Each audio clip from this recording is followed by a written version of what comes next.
옛날 옛적 강원도 철원에는 숲을 고개라는 작은 마을이 있었습니다. 이 마을 사람들은 언제나 울창한 숲과 맑은 냇물 그리고 비옥한 들판 속에서 자연과 더불어 살아갔습니다. 그런데 이곳에는 자연과 인간의 경계선의 섬마을을 지키는 신비로운 존재 숲불고개 수호신에 대한 이야기가 전해 내려오고 있습니다. 전설에 따르면 숲불고개의 정령은 옛날부터 이 마을을 지켜주고 있었습니다. 수호신의 이름은 아하루로 그는 숲속 깊은 곳에 자리한 작은 연못에 기거하며 마을의 안녕과 안전을 책임졌습니다. 아하루의 존재는 대단히 비밀스러워서 마을 사람들 대부분은 그를 본 적이 없었지만 그의 존재를 사람들은 본능적으로 느꼈으며 감사하며 존경했습니다. 아하루의 전설에 의하면 그는 언제 어디서나 마을을 지켜보며 사람들의 평화로운 삶을 위해 보이지 않는 곳에서 끊임없이 노력했습니다. 몇 년 전 마을에 극심한 가뭄이 닥쳤을 때도 그는 신비로운 힘으로 하늘에 기도를 드려 비를 내려주어 대지를 촉촉하게 적셨다고 전해집니다. 이와 같은 일화들은 마을 사람들에게는 매우 특별한 의미를 지니고 있었습니다. 한편 아하루에게는 중요한 규칙이 하나 있었습니다. 그가 머무는 연못 주변에 함부로 접근하거나 그곳에 나뭇가지를 꺾으면 안 된다는 것이었습니다.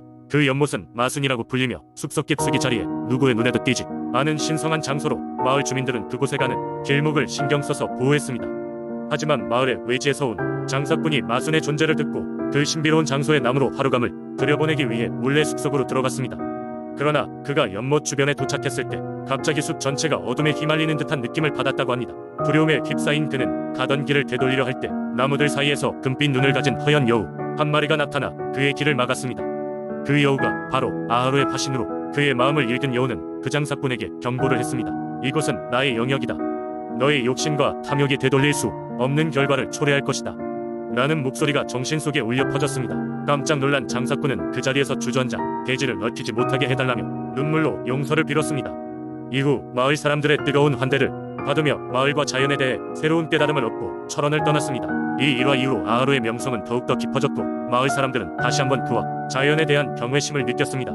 숲불고개 마을은 여전히 아하루의 보호 아래 평화롭게 존재하며 그의 이야기는 철원 민속신앙의 중요한 한 페이지로 사람들의 마음속에 살아 숨쉬고 있습니다. 두 번째 이야기는 옛날 속초라는 곳에는 계절마다 울창한 숲이 그득했고 그 숲속에는 무시무시한 호랑이가 살고 있었다. 이 호랑이는 일반적인 호랑이와는 다르게 마을 사람들에게 특별한 능력을 가진 신령한 존재로 여겨졌다. 그야말로 민속신앙의 중심이었다. 전설에 따르면 이 호랑이는 마을이 심각한 위기에 처할 때마다 나타나 도움을 주곤 했다. 예를 들어 어느 해에는 끔찍한 가뭄이 속초를 덮쳐 사람들은 기우제를 지내며 부처님께 빌었다.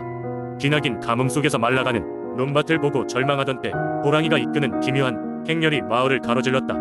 석양이 지는 하늘 아래에서 호랑이는 마치 이끌리듯 강원도 땅속 깊은 곳으로 들어갔다. 며칠 후 마을의 샘과 개천에서 다시 물이 솟구쳐 나오기 시작했다.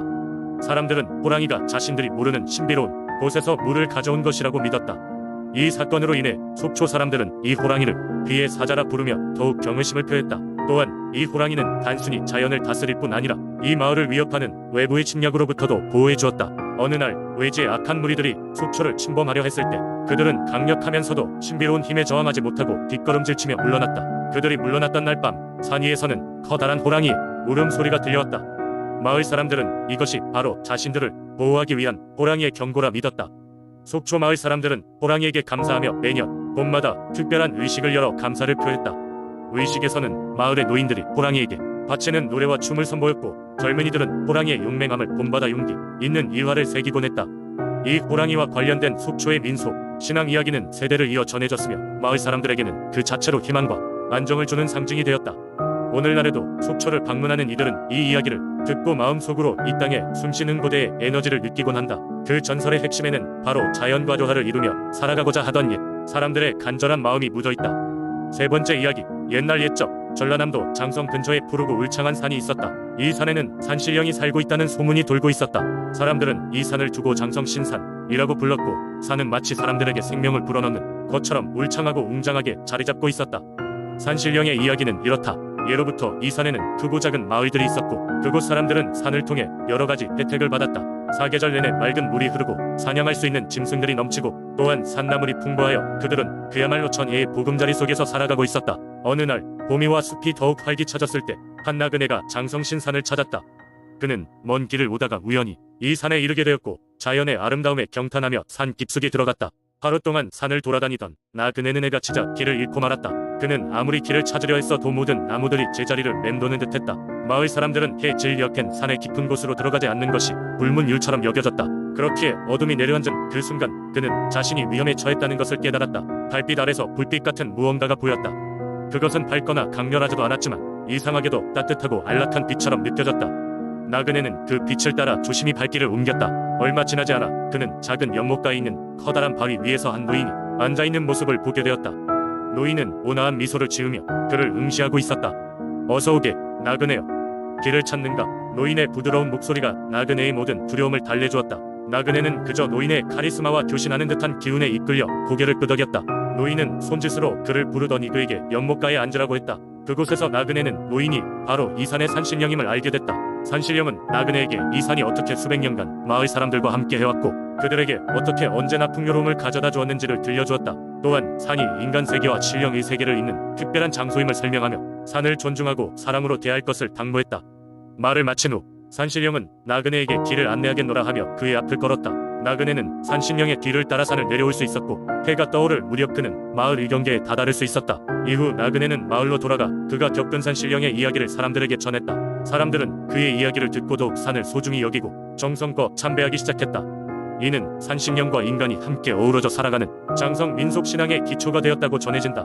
시간이 흐르면서 이야기는 조금씩 변할 수도 있지만 그곳 사람들 사이에서 산신령의 존재와 그에 대한 경외감은 언제나 변함없었다. 네 번째 이야기. 오랜 옛날 경상남도 밀양의 한 산골 마을에는 다정하고 성실한 나무꾼이 살고 있었습니다. 나무꾼은 매일 아침 해가 뜨자마자 산에 올라온 후 지친 몸으로 집으로 돌아오곤 했습니다. 그러던 어느 날 나무꾼은 평소와 같이 나무를 하러 산에 올라갔습니다. 그는 나무를 하다가 우연히 숲가장자리에서 신비로운 연못을 발견했습니다. 연못은 번쩍이며 빛나고 있었고 그 누구도 감히 범접할 수 없는 신비로운 기운이 주변을 감싸고 있었습니다. 조금 늦은 오후 나무꾼은 고요하고 평화로운 연못가에 잠시 앉아 쉬기로 했습니다. 갑자기 하늘에서 푸른빛 나는 영롱한 깃털의 옷을 입은 선녀들이 연못으로 내려왔습니다. 나무꾼은 눈을 믿을 수 없었습니다. 그는 한 번도 그런 아름다운 광경을 본 적이 없었습니다. 선녀들은 연못에서 목욕을 하며 천상의 웃음을 터뜨렸고 그 모습은 마치 꿈속의 환상과 같았습니다.